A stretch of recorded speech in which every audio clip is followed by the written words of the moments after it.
Welcome to Your Cyber Path, the podcast that helps you get your dream cybersecurity job by sharing the secrets of experienced hiring managers and top cybersecurity professionals with you. Now, on to the show. How do you choose a password manager? And I'm going to get on my soapbox on this one, man, because people do it wrong all the time.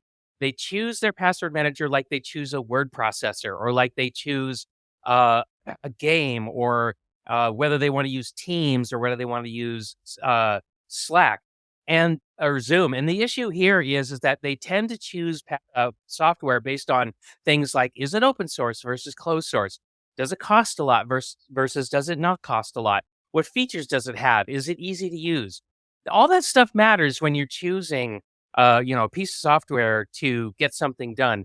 But none of that matters as much when you're choosing a piece of software that you're going to use for security. Now, a password manager, a VPN, those are two great examples where you don't want to use any of that stuff as your primary criteria for choosing one.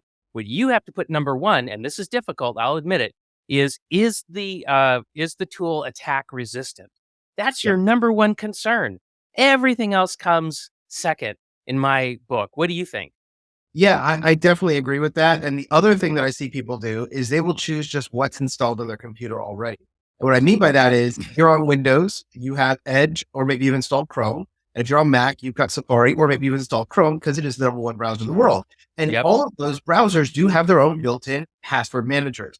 And it's not what we're talking about here when we talk about a password manager. Thank you. And I will tell you that, one of the things we really recommend is a third-party password manager outside of the browser. Now, the reason for that is that when you're adding an additional feature to an existing product, like password managers inside of a browser, Google's trying to do their best to make sure it's secure for Chrome. Apple's trying to make sure it's secure for Safari. Microsoft's trying to make sure it's secure for Edge. But their main purpose in that is to browse the internet in a very effective way.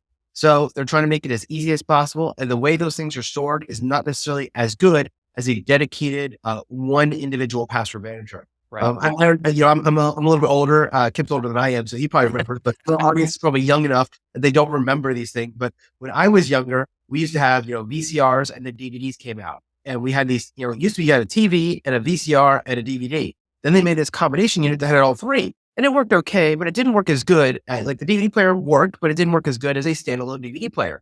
And it's the same thing. Like, if I look at something like an Xbox, it is purpose built to play video games. And so it does a really good job of that. Whereas if I take that same game, I have to be very specific about the computer I buy when I'm buying a desktop that will be able to play it. If I just buy an Xbox, I know it's always going to play it. It's always going to play the exact same way.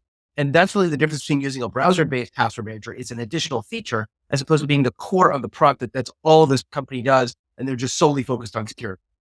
I love that. Again, a great segue to a point that I want to make, which is you really want to focus on something that's attack resistant. And so how do you do that?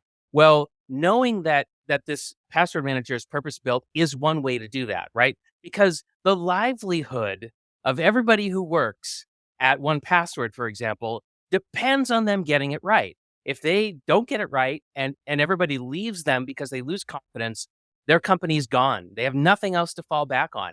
And so they have great incentive to do good engineering and to be responsive. And that's another thing that I look for. How responsive are they to reports of public vulnerabilities? I can go to the CVE databases and I can type in the name of the password manager that I'm thinking about getting, and I can see records of all the publicly released flaws and exploits. And I can also see, when were those patched? Were they even patched? Some of them aren't even patched, and they've been on record for years. If you see that, that's not a good sign. And you want to make sure that when something bad does happen, because, LastPass is the latest in a password manager that's been attacked. They're not the first. They won't be the last.